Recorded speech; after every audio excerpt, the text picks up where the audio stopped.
श्री स्वामी समर्थ तुम्हा सगळ्यांच्या आपल्या स्वामी सूत्र चॅनलवर मनापासून स्वागत। स्वामी भक्त हो, आज पुन्हा एकदा तुमच्यासाठी नवीन व्हिडिओ घेऊन आलेली आहे। व्हिडिओच्या माध्यमातून नवीन माहिती आपण जाणून घेणार आहोत। आज आपण जी काही माहिती जाणून घेणार आहोत ती खास आपल्या दैनंदिन जीवनाशी संबंधित असणार आहे। बघा, आपल्या घरामध्ये सुख समृद्धी नांदावी किंवा आपण जे काही कष्ट करत आहोत त्याला पूर्णपणे यश मिळावं असं प्रत्येकाला वाटत असतं, पण बऱ्याचदा तसं होत नाही। खूप कष्ट करूनही त्या कष्टाला यश मिळत नाही किंवा आपल्या कष्टाचं फळ जे आहे ते आपल्याला मिळत नाही। म्हणूनच आपल्याला दैनंदिन जीवनामध्ये काही गोष्टींचा समावेश करायचा असतो। त्या गोष्टींचं जर आपण दररोज पालन केलं आणि त्यावर विश्वास ठेवून सातत्य जर त्यामध्ये ठेवलं तर 100% आपल्या घरामध्ये सकारात्मक गोष्टी घडू लागतात।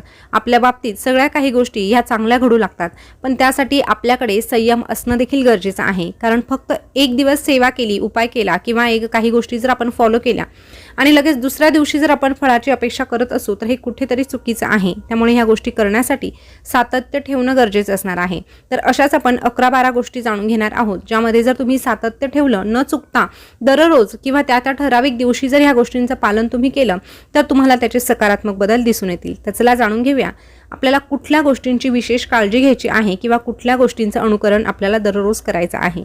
तर सगळ्यात पहिली आणि महत्त्वाची गोष्ट, आपण जेव्हा झोपेतून उठतो तेव्हा सर्वप्रथम आपल्याला आपल्या दोनही हातांचं दर्शन घ्यायचं आहे। बघा, बऱ्याच जणांना सवय असते की झोपेतून उठल्यावर सर्वप्रथम ते आरसा बघतात, पण हे अतिशय चुकीचं आहे। जेव्हा आपण झोपेतून उठल्या उठल्या आरसा बघतो तेव्हा आपल्यातली जी नकारात्मकता आहे ती पुन्हा आपल्याकडे आकर्षित होते आणि मग आपल्या बाबतीत सगळं नकारात्मक घडू लागतं।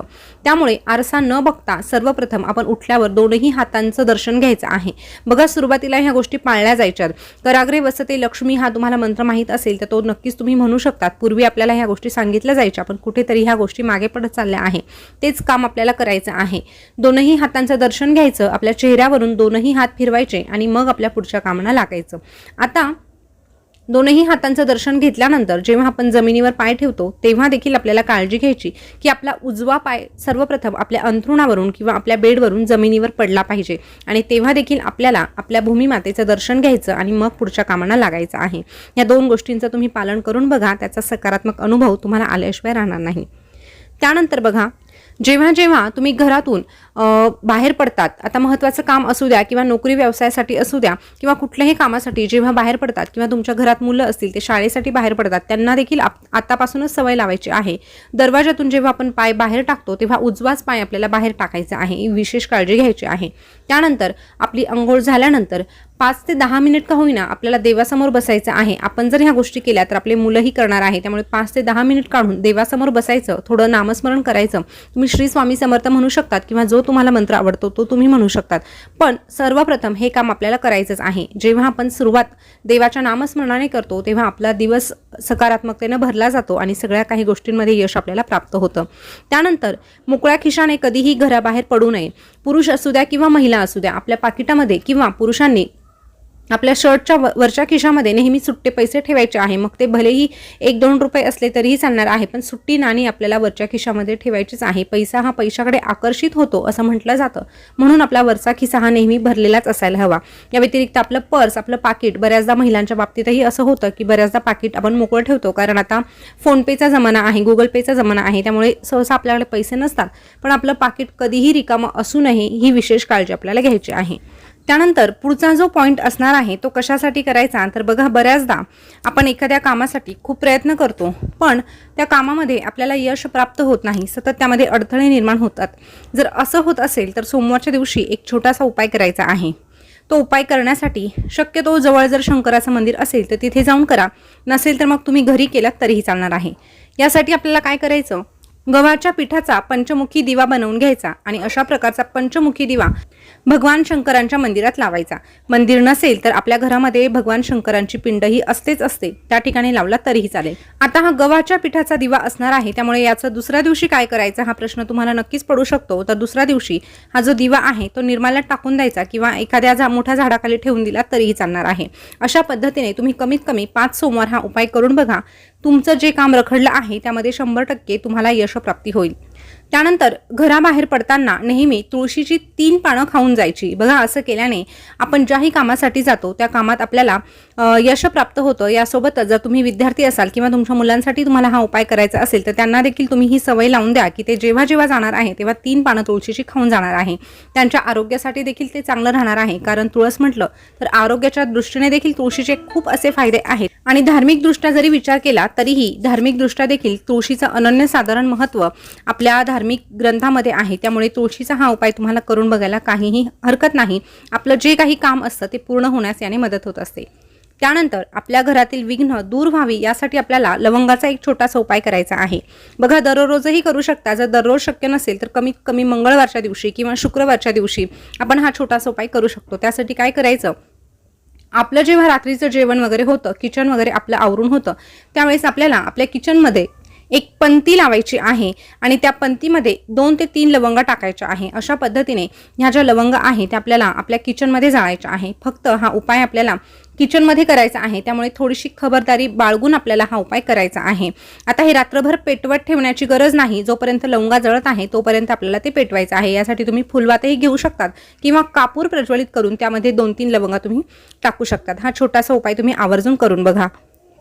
या व्यतिरिक्त लक्ष्मी प्राप्तीसाठी दर मंगळवारी किंवा दर शुक्रवारी आपल्याला दिव्यामध्ये 1 ते 2 लवंग टाकायचे आहे। आता तुम्ही जो कुठला दिवा लावत असाल, तुपाचा असू द्या, तेलाचा असू द्या, कुठलाही असू द्या, पण त्यामध्ये आपल्याला 2 लवंगा किंवा 1 का होईना लवंग आपल्याला दर मंगळवारी आणि शुक्रवारी टाकायचीच आहे।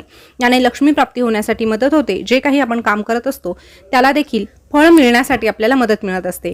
त्यानंतर बघा, जर तुमच्या प्रत्येक कामामध्ये बाधा उत्पन्न होत असतील, कुठलंही काम हाती घेतलं तर त्यामध्ये प्रचंड अडचणी निर्माण होत असतील, असा जर तुमचा वारंवार अनुभव असेल तर तुम्ही हनुमानाला पंचमुखी दिवा लावण्याचा प्रयत्न करा। तुमच्या घराजवळ हनुमानाचं मंदिर असेल तर तिथे तुम्ही लावू शकता, नाहीतर तुमच्या घरामध्ये हनुमानाचा फोटो असेल तर तिथे देखील तुम्ही केलं तरीही चालणार आहे। पण दिवा बनवताना पंचमुखीच दिवा बनवायचा आहे, गव्हाच्या पिठाचाच बनवायचा आहे। आता यामध्ये आपल्याला मोहरीचंच तेल टाकायचं आहे, दुसरं तेल टाकायचं का तर नाही, आपल्याला यासाठी मोहरीच्याच तेलाचा वापर करायचा आहे, हे लक्षात घ्या। अशा प्रकारे मोहरीच्या तेलाचा दिवा तुम्ही लावून बघा। पंचमुखी दिव्याचा हा छोटासा उपाय तुम्ही करून बघा। आता हा उपाय कधी करायचा तर तुम्ही मंगळवारच्या दिवशी करू शकतात किंवा शनिवारच्या दिवशी केलं तरीही चालणार आहे। सलग 5 शनिवार किंवा 5 मंगळवार केलं तर याचे सकारात्मक बदल तुम्हाला बघायला मिळतील।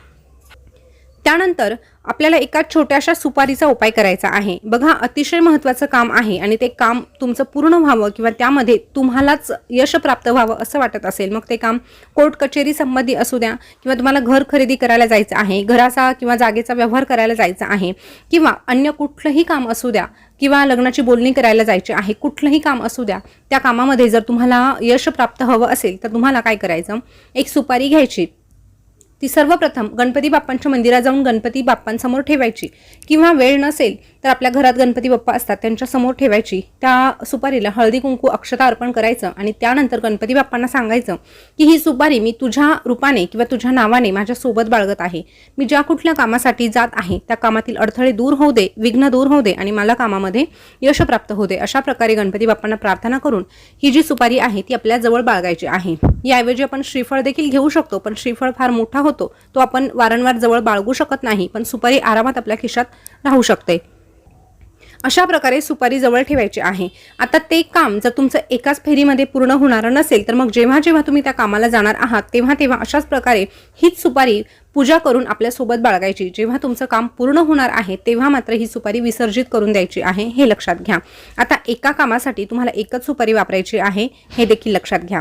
हा उपाय तुम्ही करून बघा, नक्कीच तुमचे विघ्न दूर झाल्याशिवाय राहणार नाही। त्यानंतर आपण तुळशी मातेची दररोज पूजा करतो, सकाळी देखील केली जाते आणि संध्याकाळी देखील तुळशी मातेजवळ दिवा लावला जातो। पण बऱ्याचदा आपण फक्त तुळशी मातेजवळ दिवा लावतो आणि हात जोडून नमस्कार करतो, पण तुळशी मातेला जोपर्यंत आपण 3 प्रदक्षिणा कमीत कमी घालत नाही तोपर्यंत आपला नमस्कार किंवा आपली प्रार्थना तुळशी मातेजवळ पोचत नाही असं म्हटलं जातं। म्हणून तुळशी मातेने आपली प्रार्थना स्वीकारावी यासाठी आपल्याला तुळशी मातेला कमीत कमी 3 प्रदक्षिणा का होईना घालायच्याच आहे। जर तुळशी भोवती प्रदक्षिणा घालणं शक्य नसेल तर तुम्ही स्वतःभोवती देखील अशा प्रकारे प्रदक्षिणा घालू शकतात। त्यानंतर बघा, आपल्या घरातलं वातावरण हे सकारात्मक राहावं यासाठी आपण अनेक प्रयत्न करत असतो, पण तरीही जर घरामध्ये एक प्रकारची नकारात्मकता जाणवत असेल तर हा छोटासा उपाय तुम्हाला दर शनिवारी करायचा आहे. कमीत कमी 5 शनिवार का होईना करायचा आहे. करायचं काय, तुमच्या घराजवळ जर कुठे पिंपळाचं झाड असेल तर पिंपळाच्या झाडाची पूजा करायची आहे. पिंपळाची झाडाची पूजा करायची म्हणजे फार काही लागत नाही. तुम्ही फक्त दूध पाणी एकत्र करून घेऊन गेलात किंवा साधं पाणी जरी घेऊन गेलात तरीही चालणार आहे. अशा प्रकारे फक्त पाणी जरी तुम्ही पिंपळाच्या झाडाला अर्पण केलं आणि त्यानंतर ओम नमो भगवते वासुदेवाय असं म्हणून त्या पिंपळाच्या झाडाला 11 प्रदक्षिणा घातल्या तरीही तुमच्या घरातील नकारात्मकता दूर जाण्यासाठी तुम्हाला मदत मिळणार आहे. यासोबतच सगळ्या देवदेवतेंचा वास तुमच्या घरामध्ये राहण्यासाठी मदत मिळणार आहे आणि नकारात्मकता आपोआपच दूर होऊ लागणार आहे. तर स्वामी भक्त हो, हे जे काही तुम्हाला 11 ते 12 उपाय किंवा ज्या काही गोष्टी सांगितल्या आहेत त्याचं पालन करण्याचा प्रयत्न करा. सातत्याने जर ह्या गोष्टी केल्या तर नक्कीच तुम्हाला त्याचा अनुभव आल्याशिवाय राहणार नाही. तर स्वामी भक्त हो, माहिती कशी वाटली कमेंट करून नक्की कळवा. अशीच नवनवीन माहिती जाणून घेण्यासाठी आपल्या स्वामी सूत्र चॅनलला सबस्क्राईब करा. पुन्हा भेटूया नवीन व्हिडिओ सोबत नवीन माहिती घेऊन. तोपर्यंत बोलत रहा. श्री स्वामी समर्थ. जय जय स्वामी समर्थ. श्री स्वामी समर्थ. जय जय स्वामी समर्थ. धन्यवाद.